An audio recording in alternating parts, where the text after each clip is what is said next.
Assalamualaikum warahmatullahi wabarakatuh.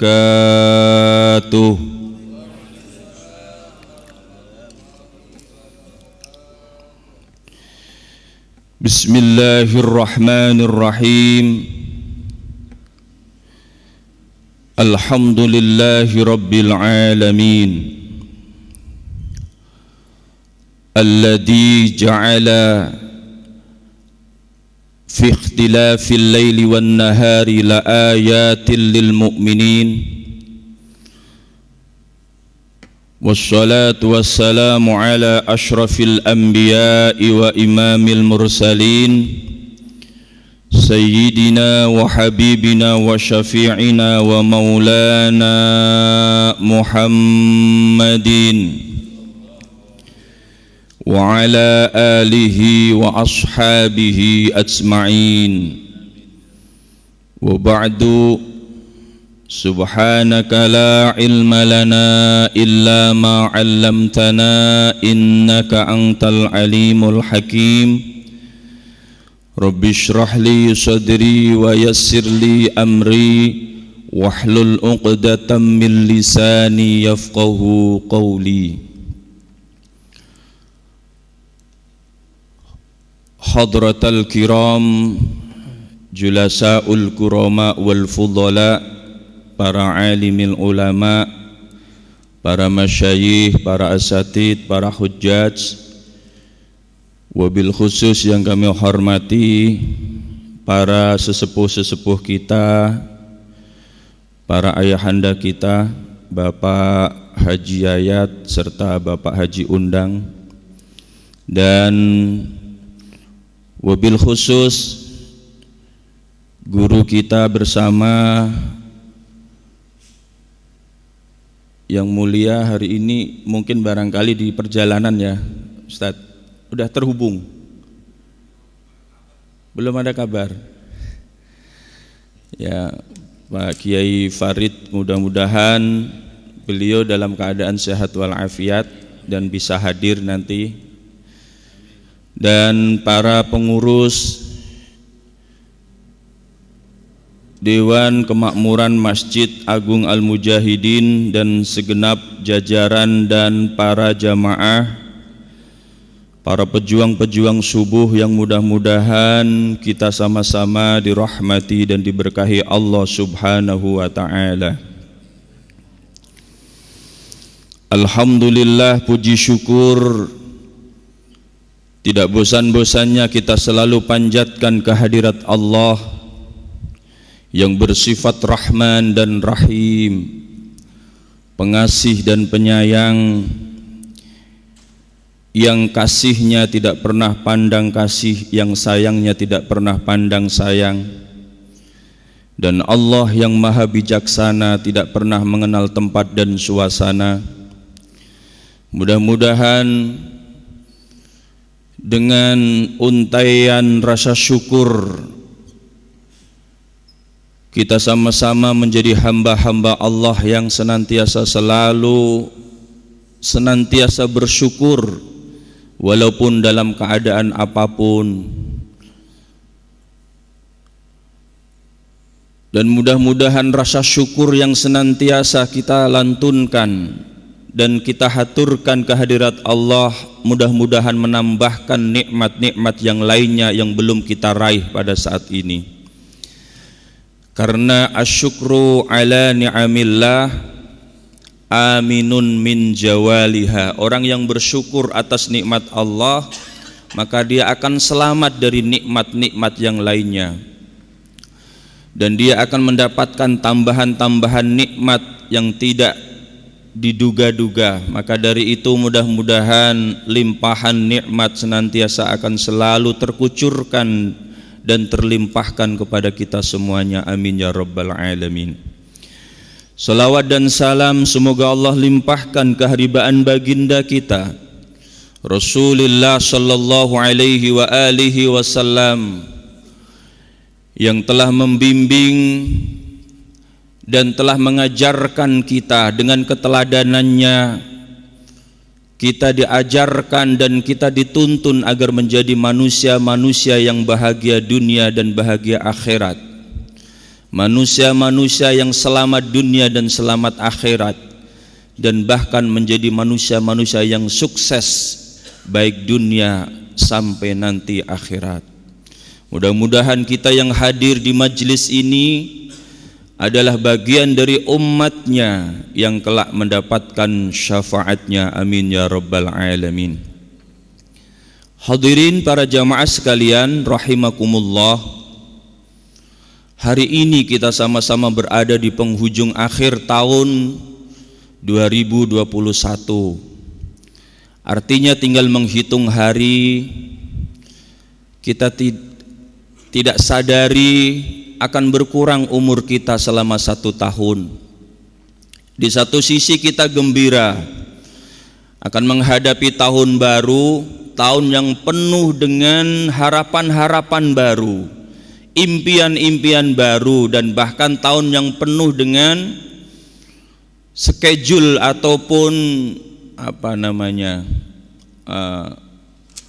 target-target baru, sehingga kita tinggalkan tahun yang lalu yang penuh dengan, kalau yang sedih berarti penuh dengan kesedihan, kalau yang sulit penuh dengan kesulitan. Maka tahun baru adalah meninggalkan kesedihan dan meninggalkan kesulitan. Saya tidak berbicara tentang Natal dan tahun baru, barangkali tidak, tapi lebih kepada muhasabah, karena Natal dan tahun baru ini sudah ada yang bahasnya.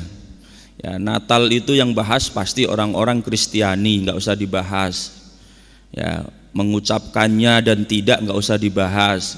Jadi saya lebih kepada muhasabah. Mari sama-sama kita mengingat bahwa betapa waktu hidup di dunia ini betapa sangat-sangat singkat. Kita mungkin masih ingat dulu ketika kita sekolah di SD, masih ingat. Barangkali mungkin Pak Haji Yayat mungkin masih ingat ya, dulu di SD itu masih ada dalam rekod pikiran kita. Dulu saya di SD, saya masih ingat, saya waktu di SD kelas 3 aja masih ingat. Ketika ada seorang guru yang sangat cantik, saya masih ingat guru itu.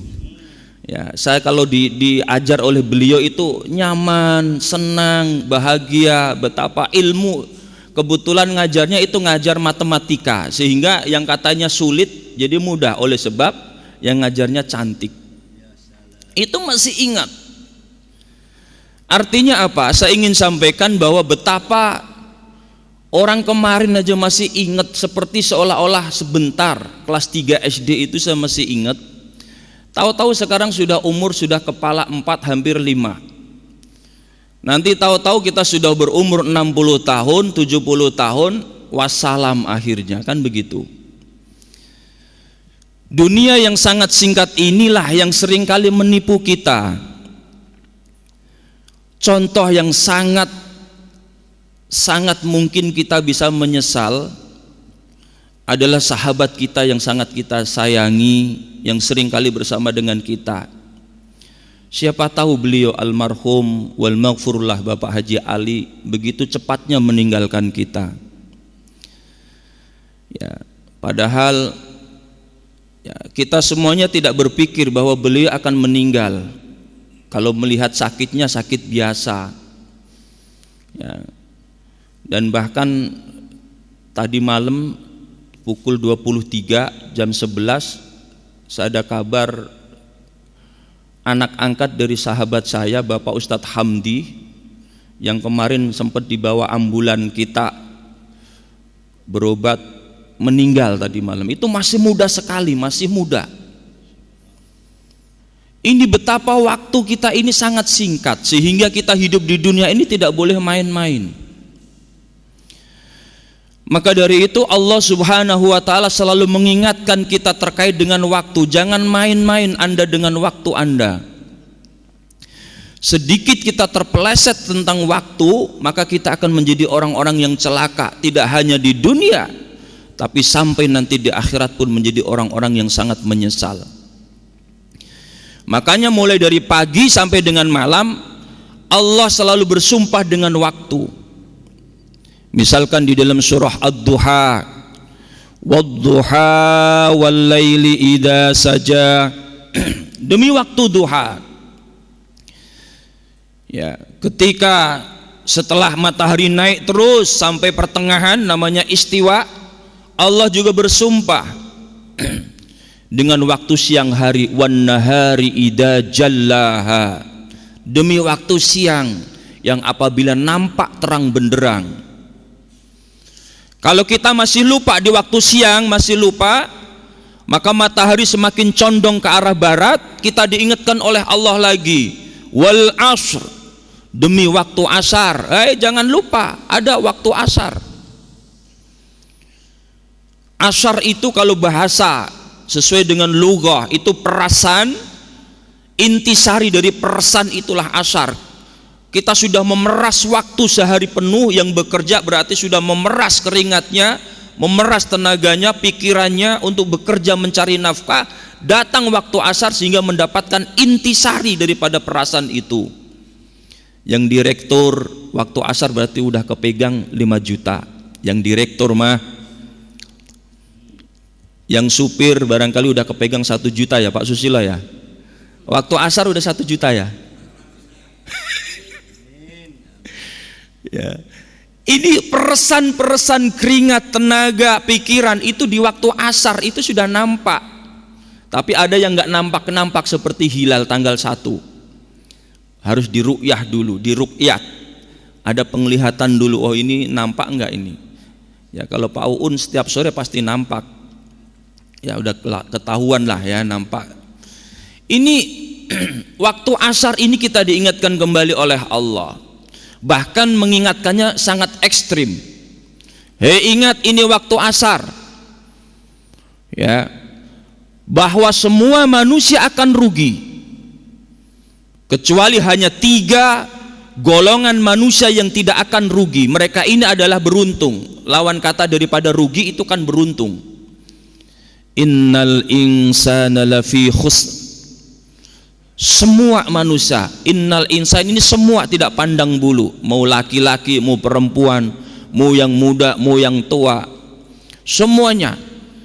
Illalladzina amanu, kecuali yang tidak merugi itu adalah 1, amanu, orang-orang yang beriman.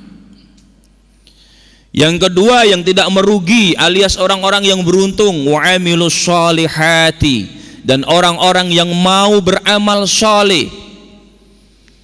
Yang ketiga yang beruntung atau tidak merugi adalah orang-orang yang mau berdakwah, wa tawasau bil haqqi wa tawasau bis sabr, saling menasehati dan berwasiat tentang hak dan kesabaran. Ya. Udah sampai batang. Ya, baik. Ya. Mudah-mudahan udah sampai batannya. Jadi 3 orang ini Allah memberikan satu pengecualian yang mereka ini tidak akan pernah rugi baik di dunia sampai nanti di akhirat. Ya. Maka orang-orang yang beriman beruntunglah. Orang-orang yang masih mau mengerjakan kebajikan beruntunglah. Orang-orang yang mau saling wasiat mewasiati, saling nasihat menasehati tentang kebenaran dan tentang kesabaran. Ini dakwah. Orang-orang yang mau berdakwah maka beruntunglah karena mereka ini tidak orang-orang yang merugi.